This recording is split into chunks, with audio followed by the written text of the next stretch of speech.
সংযুক্ত আরব আমিরাত, ইউএই এবং বিশেষ করে দুবাইয়ের সাম্প্রতিক পরিস্থিতি নিয়ে গত কয়েকদিনে বেশ কিছু গুরুত্বপূর্ণ সিদ্ধান্ত নেওয়া হয়েছে। মধ্যপ্রাচ্যে চলমান উত্তেজনার পরিপ্রেক্ষিতে প্রবাসী এবং পর্যটকদের সুবিধার্থে আমিরাত সরকার বড় ধরনের কিছু ঘোষণা দিয়েছে। নিচে বিস্তারিত তুলে ধরা হলো। ভিসা ও ওভারস্টে জরিমানা মওকুফ। সুখবর। সবচেয়ে বড় স্বস্তির খবর হলো, যারা গত 28শে ফেব্রুয়ারি 2024 থেকে ফ্লাইটের অচলাবস্থার কারণে সময়মতো আমিরাত ছাড়তে পারেননি, তাদের ওভারস্টে জরিমানা, ওভারস্টে ফাইন সম্পূর্ণ মওকুফ করা হয়েছে। কারা সুবিধা পাবেন? পর্যটন visa, tourist visit visa, transit যাত্রী এবং যারা রেসিডেন্সি বাতিল করে চলে যাওয়ার অপেক্ষায় ছিলেন। শর্ত: শুধুমাত্র ফ্লাইট বাতিল বা এয়ারস্পেস বন্ধ থাকার কারণে যারা আটকে পড়েছেন তারাই এই সুবিধা পাবেন। সাধারণ ওভারস্টের ক্ষেত্রে এটি প্রযোজ্য নয়। 2. ফ্লাইট চলাচল সংক্রান্ত আপডেট। দুবাই এবং আবুধাবি বিমানবন্দর থেকে সীমিত আকারে নিয়মিত এবং চার্টার ফ্লাইট পুনরায় শুরু হয়েছে।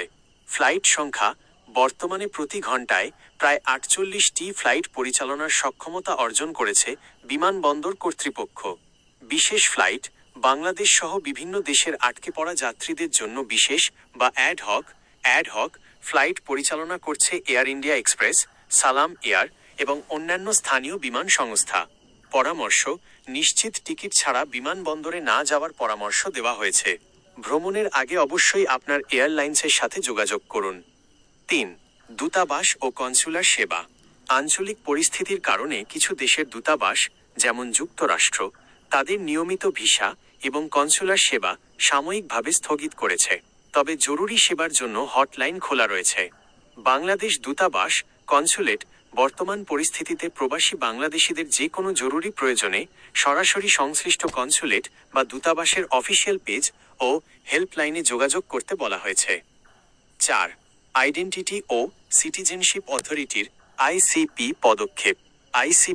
আইসিপি জানিয়েছে যে তারা ইতিমধ্যেই প্রায় 30,913 জন আটকে পড়া যাত্রীর ট্রাভেল প্রসিডিওর সম্পন্ন করেছে এবং প্রায় 15,327 জনকে জরুরি এন্ট্রি ভিসা ইস্যু করেছে, যাতে তারা পরিস্থিতি স্বাভাবিক না হওয়া পর্যন্ত নিরাপদ পরিবেশে থাকতে পারেন। সতর্কতা: বর্তমান সময়ে সোশ্যাল মিডিয়ায় অনেক বিভ্রান্তিকর তথ্য ছড়াতে পারে।